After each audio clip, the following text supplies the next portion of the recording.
Hello दोस्तों, मैं लेकर के आ चुका हूँ आपके लिए एक और नए वीडियो। मैं इसमें आपको बताऊंगा कि स्टार्टअप ऐड कैसे शो कराएंगे एंड्रॉयड बिल्डर में। हाँ, अगली वीडियो भी आने वाली है एरर सोर्स की, तो चैनल को जरूर सब्सक्राइब कर लें।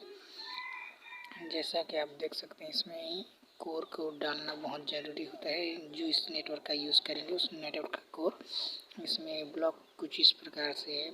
तो आप ब्लॉक को देख सकते हैं, आप पॉज करके भी देख लीजिए। आपको अगर समझ नहीं आ रहा है तो मुझे कमेंट कर दीजिए, मैं इसका यही आपको दे दूँगा। चलिए एपीके हम देख लेते हैं। आप देख सकते हैं इसमें 4 से 5 प्रकार के एड टाइप हैं। आप सभी का यूज़ कर सकते हैं। ये स्प्लैश वगैरह, स्प्लैश, रिटर्न, बैनर, इंटरसिटी और रिवॉर्डेड, MIRC, बहुत सारे ऐड हैं इसमें। तो आप एंड्रॉयड बिल्डर में कमीशन फ्री है ये, और ये टोटली फ्री है, तो आप इसका यूज़ ज़रूर करें। इसका कर सकते हैं, और इसमें बहुत सारे फंक्शन हैं जो मैं अगले आने वाले वीडियो में आप सभी को बताता रहूँगा। तो इस चैनल को सब्सक्राइब ज़रूर कर लीजिए और जल्दी से 1K सब्सक्राइबर कंप्लीट करा दीजिए।